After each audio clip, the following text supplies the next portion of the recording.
हर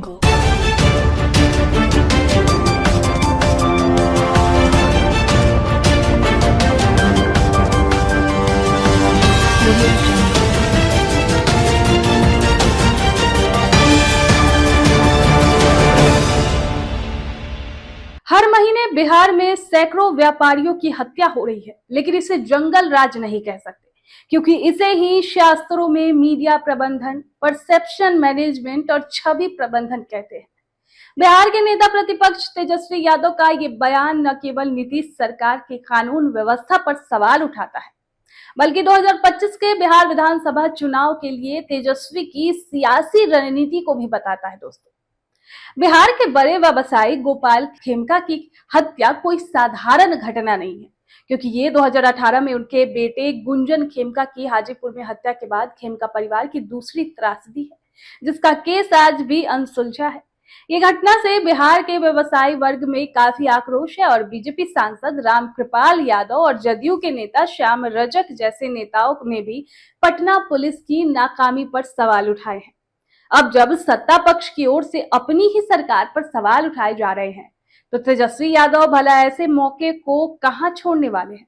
हाल के दिनों में तेजस्वी यादव लगातार बिहार में कानून व्यवस्था को लेकर लगातार सवाल उठाते रहे हैं। ऐसे में अब ये घटना उनके हाथ में नया सियासी हथियार साबित हो सकता है।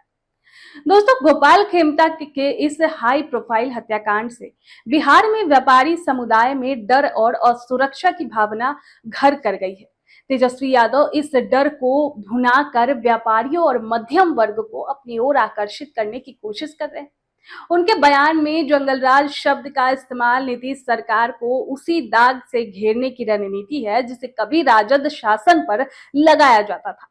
खास बात यहाँ पर यह है कि गांधी मैदान थाना यहाँ से केवल 50 मीटर से भी कम की दूरी पर है।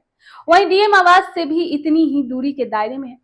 पास में ही 100 मीटर के अंदर ही सिविल कोर्ट के जज का भी आवास है। घटनास्थल के विपरीत दिशा में निकट ही एसपी कार्यालय है। पटना के सबसे वीआईपी इलाकों में से ये क्षेत्र माना जाता है। दोस्तों, अगर यहाँ पर इस तरह के दुस्साहसिक तरीके से वारदात को अंजाम दिया गया है, तो जाहिर तौर पर बिहार के दूर दराज के क्षेत्रों में कैसी स्थिति होगी, इसका सहज अंदाजा आप लोग लगा सकते हैं।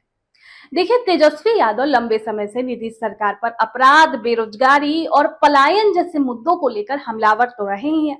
अब ऐसे में गोपाल खेमका हत्याकांड ने उन्हें रिवर्स जंगलराज का नैरेटिव गढ़ने का मौका दे दिया है। उनके सोशल मीडिया पोस्ट में मीडिया प्रबंधन और परसेप्शन मैनेजमेंट जैसे शब्दों का इस्तेमाल ये बताता है कि वो नीतीश सरकार के सुशासन के दावों को न केवल चुनौती दे रहे हैं, बल्कि इसे एक सुनियोजित इमेज मैनेजमेंट का हिस्सा बता रहे हैं। तेजस्वी का ये बयान युवा और शहरी वोटरों को टारगेट करता है, जो सोशल मीडिया पर सक्रिय है और नीतीश सरकार की कथित नाकामियों से नाराज है। अब जाहिर है, तेजस्वी यादव इसे एक व्यापक स्तर पर उठाकर महागठबंधन के लिए व्यापारी और मध्यम वर्ग के वोटरों को एकजुट करने की कोशिश कर रहे हैं। हाल ही में तेजस्वी यादव ने पटना में वैश्य सम्मेलन का भी आयोजन किया था और व्यवसायी वर्गों के लिए कई योजनाओं की घोषणा भी की थी। इसके साथ ही सुरक्षा का वादा भी किया था। तेजस्वी यादव की रणनीति में 3 प्रमुख पहलू उभरकर सामने आते हैं। पहला ये कि तेजस्वी यादव इस हत्याकांड को नीतीश सरकार की कानून व्यवस्था की विफलता के प्रतीक के रूप में पेश कर रहे हैं। दूसरा ये कि वो व्यापारी समुदाय की असुरक्षा को भुनाकर उनको अपने पक्ष में करने की कोशिश कर रहे हैं। और तीसरा ये कि वो जंगलराज के पुराने आरोपों को पलटकर नीतीश सरकार पर रिवर्स जंगलराज का ठप्पा लगाने की रणनीति अपना रहे हैं। उनकी हाल के ही प्रेस कॉन्फ्रेंस और बयानों में अपराध के आंकड़ों का हवाला देने जैसा 20 साल में 60,000 हत्याएं और 25,000 बलात्कार इसी रणनीति का हिस्सा है।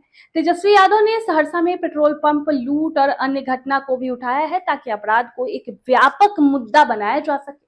बता दें कि नीतीश कुमार को बिहार में सुशासन बाबू के रूप में जाना जाता है। ऐसे में गोपाल खेमका हत्याकांड एक बड़ा झटका है। वहीं सिवान में भी आपने देखा कैसे नरसंहार जैसी स्थिति हो गई, वहां पे कितने लोग मारे गए। पुलिस को का देरी से पहुंचना और कई पुराने केस पर कोई अंतिम कार्रवाई नहीं होना सरकार की छवि को नुकसान पहुंचा रहा है। हालांकि जदयू प्रवक्ता नीरज कुमार ने तेजस्वी के आरोपों को वोट बैंक की रणनीति करार दिया है, लेकिन ये पर्याप्त नहीं हो सकता। अगर पुलिस जल्द ही हत्यारों को पकड़ने में नाकाम रही तो तेजस्वी यादव का नैरेटिव और मजबूत होगा। वहीं नीतीश सरकार की त्वरित कार्रवाई और जनता का भरोसा इस नैरेटिव को कमजोर भी कर सकता है।